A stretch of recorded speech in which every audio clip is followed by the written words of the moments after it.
बड़े होकर साइंटिस्ट बनना चाहेंगे। भाई जो कक्षा 7 में पढ़ता है और भाई जो है कक्षा 11 वालों को मैथमेटिक्स पढ़ा। गार्जियंस हमारी वीडियो देख रहे हैं, उनको आप क्या संदेश देना चाहते हैं? आपने बताया कि आपने हाई स्कूल मैथ मात्र 20 दिन में खत्म कर दी और कक्षा 11वीं की मैथ थी मैं पढ़ता था और क्लास 6 का जवाहर नवोदय विद्यालय का मेरे पापा ने फॉर्म। आज जो हमारे बोले छोटा भाई बैठा है, तो छोटे भाई के बारे में आज हम आपको बताएंगे। छोटा भाई जो कक्षा 7 में पढ़ता है और भाई जो है कक्षा 11 वालों को मैथमेटिक्स पढ़ाता है। तो भाई की जो कहानी बहुत खास है भाई, और भाई के आप सबसे पहले हम आपको परिचय देंगे। और भाई ने बहुत सारी परीक्षाओं में भाग लिया, उन्होंने प्रथम स्थान भी प्राप्त किया, आपको उसके बारे में बताएंगे और आप किस प्रकार से अपने दैनिक जीवन में मैथमेटिक्स ला सकते हैं और मैथमेटिक्स को आप किस तरह से इम्प्रूव भी कर सकते हैं। शायद भाई के जरिए हम आपके इन सभी सवालों के जवाब दे सकें। तो सबसे पहले भाई आप अपना परिचय दे दीजिए। I am Jaipal Singh, I am studying class 7 from Jawahar Navodaya Vidyalaya. अब हम और हमारे दर्शक जानना चाहते हैं, जिस तरह मतलब छोटे जो बच्चे होते हैं वो खासकर मैथ से दूर भागते हैं, उन्हें मैथ में कम इंटरेस्ट रहता है और मैथमेटिक्स उन्हें समझ भी नहीं आती है, वो ज़्यादातर उसे छोड़ने की कोशिश करते हैं। फिर आपकी जर्नी किस प्रकार शुरुआत हुई और आपने किस तरीके से मैथमेटिक्स मतलब इतने सिंपल शब्दों में आप पढ़ाते हैं बच्चों को, आपकी यूट्यूब चैनल भी, किस तरीके से आपकी इसकी शुरुआत हुई? ये तो बहुत ही अच्छा क्वेश्चन है। इस क्वेश्चन का मैं आंसर विस्तार में देना चाहूँगा। तो सबसे पहले जब मैं क्लास 5 में पढ़ता था और क्लास 6 का जवाहर नवोदय विद्यालय का मेरे पापा ने फॉर्म डाल दिया था, तो जब वो एक अरिहंत की बुक लाए जिसमें था हमारा मैथ्स, मानसिक योग्यता जिसको मेंटल एबिलिटी बोलते हैं, और हिंदी थी। तो इसमें हमने सबसे ज़्यादा हार्ड मैथ लगता था, तो हमने मैथ्स को ज़्यादा इस पर फोकस किया था। हाँ, मैथ पे ज़्यादा फोकस किया। तो अब हमने मैथ्स को पढ़ा था और मैथ्स का एक बार बहुत ही अच्छे तरीके से हमने कॉन्सेप्ट्स को सीखकर मैथ लगा ली थी। हाँ, कॉन्सेप्ट्स को सीखकर हमने मैथ लगाई थी। उसके बाद मेरे पापा जी को लगा कि अगर हम इसको जो हम पढ़ रहे हैं अगर हम उसको पढ़ाएंगे तो हम उसको भूल नहीं पाएंगे बहुत दिनों तक। तो इसके कारण मैंने एक अपना यूट्यूब चैनल बनाया था और उस पर वीडियो अपलोड डालने शुरू किए। पहले तो वीडियो हम ऐसे ही बनाते थे, पर अब वीडियोस में सीक्वेंस के साथ एक डालते हैं उसके। हाँ, टॉपिक बाई टॉपिक। अब फिर हमने क्या किया उसमें कि अब नवोदय का तो एग्ज़ाम हो ही गया था 30 अप्रैल को हमारा। 30 अप्रैल के बाद जब तक हमारा रिजल्ट नहीं आया तब तक हमने 6-7 की मैथ को बड़े ही अच्छे से कॉन्सेप्ट्स के साथ पढ़ लिया था और उनको सॉल्यूशन भी कर लिया था। अब हमारा आया था अब हम पहुंच गए थे नवोदय विद्यालय में। तो नवोदय विद्यालय में जाकर तो पूरी 6 क्लास में तो हम नवोदय विद्यालय में रहे। तो जितना भी हमें समय मिला उसमें हमने 8th और 9th की मैथ्स की बुक को सॉल्व कर लिया। हाँ, आगे की 2 साल के हाँ, 8th 9th की मैथ्स की बुक को। अब जब हम 7th में आ चुके थे, मतलब कि 7th की हमने अभी पढ़ाई नहीं की थी और समर वेकेशन का टाइम था। तो समर वेकेशन के टाइम में मेरे पापा जी मेरे लिए एक 10th क्लास की NCERT की बुक लाए। तो उस बुक को मैंने 20 दिन में ही ख़त्म कर लिया था। मात्र 20 दिन में। 20 दिन में ख़त्म करने के बाद अब मुझे फिर से ही वही लगा कि अगर मैं जो पढ़ रहा हूँ उसको पढ़ाऊँगा तो और ज़्यादा मेरे कॉन्सेप्ट क्लियर होंगे और मैं बहुत ही अच्छे से उस चीज़ को रिकॉल कर पाऊँगा। तो मैंने उसको पढ़ाना भी स्टार्ट किया। तो जब मैंने पढ़ाना स्टार्ट किया तो मेरे सीक्वेंस वाइज मैंने हर एक चैप्टर के वीडियो डाल दिए। फिर जब 7th में मेरा विंटर वेकेशन आया तो 11th की मैंने बुक भाई 25 दिन में कवर कर ली थी एक बार में बुक, और उसके बाद उसके चैप्टर्स भी डालने स्टार्ट किए थे। अभी तक 2 चैप्टर में हमने डाल लिए और ट्रिग्नोमेट्री का चैप्टर डाल रहे हैं। यही थी मेरी जर्नी।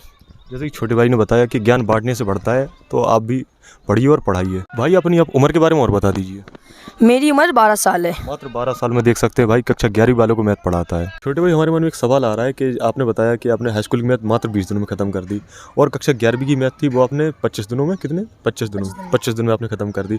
और हम जानना चाहते हैं कि आपने कोई कोचिंग ली कि खुद सेल्फ स्टडी से आपने ख़त्म कर दी, किस प्रकार आपने मैथमेटिक्स को इतने कम समय में आपने कवर किया? मैंने किसी भी कोचिंग से 10th और 11th की मैथ नहीं सीखी, बस अपने सेल्फ स्टडी से ही मैंने 10th और 11th की मैथ सीखी। और जो क्वेश्चन नहीं आते थे उनको मैंने यूट्यूब से अपने पूरे डाउट क्लियर किए थे। छोटे भाई एक और सवाल पूछना चाहते हैं कि आपका बस लगाओ मैथमेटिक्स में ही है कि आपके अन्य सब्जेक्ट भी इतने अच्छे हैं जितना कि मैथमेटिक्स? जो अन्य सब्जेक्ट हैं वो हमारे स्कूल लेवल तक बहुत ही अच्छे से कंप्लीट हैं, और जो हमारी मैथ्स है उसमें मुझे ज़्यादा ही इंटरेस्ट है। तो मैंने मैथ्स को अपने अपर लेवल तक के मैथ्स को अच्छे से कंप्लीट कर लिया है। हम एक और सवाल पूछना चाहते हैं कि कुछ जो टॉपर होते हैं वे कहते हैं हम इतने घंटे पढ़ते हैं, आपसे ये पूछना चाहते हैं कि आप घंटे के हिसाब से पढ़ते हैं कि लक्ष्य के हिसाब से, जब तक आपका डे का टारगेट पूरा ना हो जाए या जिस टॉपिक को आप लेकर बैठे कि हम पूरा करना है जब तक पढ़ते हैं, कि आप घंटों के हिसाब से पढ़ते हैं? किस प्रकार आप अपना समय मैनेज करते हैं? समय समय पर तो हम अपने टारगेट भी बनाते हैं। और जो घंटे की बात है तो कोई बच्चा वही चैप्टर को 5 घंटे में भी पूरा करता है, तो कोई 3 घंटे में भी, तो कोई 1 घंटे में भी पूरा कर लेता है। वो स्टूडेंट्स के हिसाब से है। और घंटे की बात है तो मैं दिन में 5 से 6 घंटे अपनी मैथ्स को देता हूँ। सिर्फ और सिर्फ मैथ को 5 से 6? हाँ, 5 से 6 घंटे। आप भाई बड़े होकर आप क्या बनना चाहते हैं? कोई अधिकारी बनना चाहते हैं कि आप टीचिंग लाइन में अपना करियर बनाना चाहते हैं? आप करना क्या चाहते हैं? हम बड़े होकर साइंटिस्ट बनना चाहेंगे। इसके लिए पहले हमें आईआईटी में पढ़ना होगा, तो आईआईटी के लिए पहले जेईई का एग्ज़ाम निकालेंगे, उसके बाद आईआईटी में पढ़ेंगे और बाद में साइंटिस्ट बनेंगे। हाँ, देश की सेवा करेंगे आप। बहुत ही अच्छा सपना है छोटे भाई का। छोटे भाई, आप आखिर साइंटिस्ट ही क्यों बनना चाहते हैं? और भी आप क्षेत्र में अच्छा कर सकते हैं, फिर वैज्ञानिक ही क्यों? क्योंकि मैं वैज्ञानिक इसलिए बनना चाहूँगा क्योंकि वैज्ञानिक बनने से मैं और चीज़ों का इन्वेंशन कर सकता हूँ, और इन्वेंशन करके मैं देश की सेवा करना चाहूँगा और लोगों की ज़िंदगी को आसान करना चाहूँगा। छोटे भाई के बड़े ही अच्छे सपने हैं। कोई भाई बहन या गार्जियंस हमारी वीडियो देख रहे हैं, उनको आप क्या संदेश देना चाहते हैं? मैं अपने छोटे भाई बहनों को बताना चाहूँगा कि मैथ्स में कैसे आगे बढ़ें और मैथ्स को कितने अच्छे तरीके से कैसे सीखें। तो आपको पता है कि बिल्डिंग की नींव जितनी मजबूत होगी तो बिल्डिंग उतनी ही ऊपर तक चली जाएगी। ऐसा ही मैथ है बिल्कुल, कि अगर मैथ्स के आपके छोटे लेवल के कॉन्सेप्ट अच्छे से क्लियर हैं तो आपके बड़े लेवल के भी कॉन्सेप्ट अच्छे से क्लियर होते चले जाएंगे। तो अगर आप छोटे लेवल के कॉन्सेप्ट और बड़े लेवल के कॉन्सेप्ट्स को बहुत ही अच्छे से सीख लोगे तो आपको मैथ्स से कभी भी डर नहीं लगेगा। कॉन्सेप्ट क्लियर होने चाहिए। कॉन्सेप्ट क्लियर होने चाहिए। ठीक। जो भी हमारी वीडियो देख रहे हैं, जिनको यकीन नहीं हो रहा है भाई की उम्र से, उनको लग रहा हो कि मजाक कर रहे हैं, तो भाई की हम जो चैनल है यूट्यूब, उसकी हम लिंक आपको डिस्क्रिप्शन में दे देंगे। अब एक बार विजिट जरूर करना और देखना भाई के सपने कितने बड़े हैं और भाई कितने अच्छे से मैथमेटिक्स समझाता है। भाई जो अभी आपने हमारी जो बुक दिखाई थी अपनी, हमने देखा आप बता रहे थे कि हम 10 दिन 15 दिन में इतने मोटे मोटे रजिस्टर भर देते हैं, हम उन्हें पूरे साल में भी नहीं भर पाते थे। आखिर आप किस तरीके से भर लेते हैं?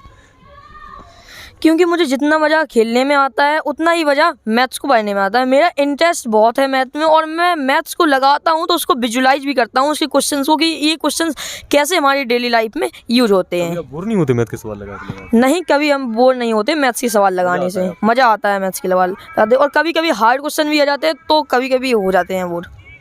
ठीक है, तो आपको भाई की जो भी सम्मान मिले हैं अभी तक उनको दिखाएंगे और भाई की बुक भी दिखाएंगे आपको, आप लोग देख सकते हैं। और अगर आपका कोई भी सवाल रह जाता है तो आप भाई की यूट्यूब चैनल पे भी विजिट कर सकते हैं और हमसे हमारे कमेंट सेक्शन में भी पूछ सकते हैं। जय हिंद, जय भारत।